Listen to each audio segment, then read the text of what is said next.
Hi hello friends, ನಮಸ್ಕಾರ. Welcome to Harshu Manvi channel. Friends, ಇವತ್ತಿನ ಈ ವಿಡಿಯೋದಲ್ಲಿ ನಾನು ಹಸಿ ಅಕ್ಕಿ ತಂಬಿಟ್ಟು ಹೇಗೆ ಮಾಡೋದು ಅಂತ ತಿಳಿಸ್ಕೊಡ್ತಿದ್ದೀನಿ. ಫ್ರೆಂಡ್ಸ್, ನೀವೇನಾದರೂ ಹೊಸದಾಗಿ ನಮ್ಮ ಚಾನಲ್ ಮೊದಲನೇ ಬಾರಿಗೆ ವಿಡಿಯೋ ನೋಡ್ತಾ ಇದ್ದರೆ ನಮ್ಮ ಚಾನಲ್ನ ಪ್ಲೀಸ್ ಸಬ್ಸ್ಕ್ರೈಬ್ ಮಾಡ್ಕೊಳ್ಳಿ. ಈ ಹಸಿ ಅಕ್ಕಿ ತಂಬಿಟ್ಟು ಶಿವನಿಗೆ ಬಹಳ ಪ್ರಿಯ ಅಂತ ಹೇಳ್ತಾರೆ. ಹಾಗಿದ್ರೆ ಬನ್ನಿ ಹಸಿ ಅಕ್ಕಿ ತಂಬಿಟ್ಟನ್ನು ಮಾಡೋದಕ್ಕೆ ಶುರು ಮಾಡೋಣ.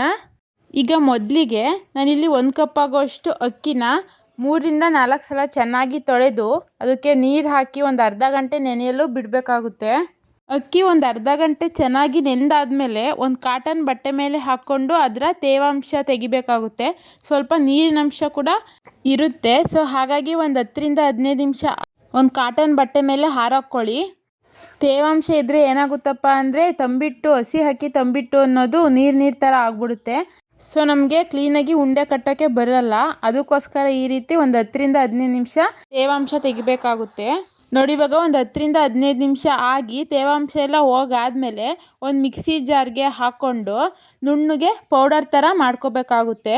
ನೋಡಿ, ಈ ರೀತಿಯಾಗಿ ಪೌಡರ್ ಮಾಡ್ಕೋಬೇಕಾಗುತ್ತೆ. ಈಗ ಇದನ್ನು ಜರಡಿ ಹಿಡಿಬೇಕಾಗುತ್ತೆ. ಬೇಕಿದ್ರೆ ನೀವು ಹಾಗೆ ಕೂಡ ಹಾಕ್ಕೊಳ್ಳಿ.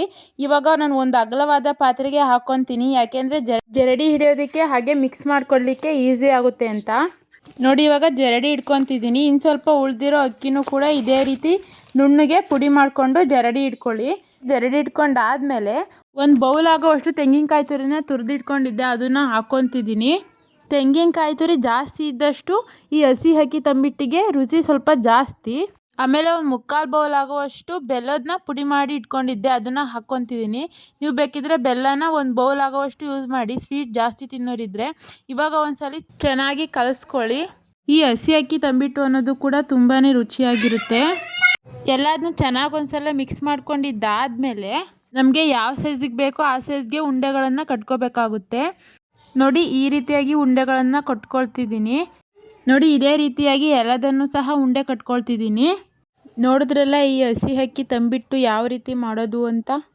ನೋಡಿ, ಇವಾಗ ಮುರಿದು ತೋರಿಸ್ತಿದ್ದೀನಿ. ತುಂಬಾ ಈಸಿಯಾಗಿ ಬಂತು, ಹಾಗೆ ಟೇಸ್ಟ್ ಕೂಡ ತುಂಬಾ ಚೆನ್ನಾಗಿರುತ್ತೆ.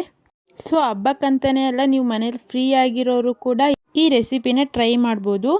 ಖಂಡಿತವಾಗ್ಲೂ ನಾವು ಮಾಡಿ ತಿಳಿಸಿದಂಥ ಈ ರೆಸಿಪಿ ತಮ್ಮೆಲ್ಲರಿಗೂ ಇಷ್ಟ ಆಯಿತು ಅಂತ ಅಂದ್ಕೊಂಡಿದ್ದೀನಿ.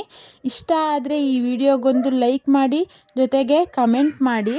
ಅಷ್ಟೇ ಅಲ್ಲ, ಈ ವಿಡಿಯೋ ಮತ್ತೊಬ್ಬರಿಗೂ ಕೂಡ ಹೆಲ್ಪ್ ಆಗೋ ರೀತಿ ಶೇರ್ ಮಾಡಿ ಅಂತ ಹೇಳ್ತಾ ಈ ವಿಡಿಯೋ ನೋಡಿದ ಎಲ್ಲರಿಗೂ ಧನ್ಯವಾದಗಳು.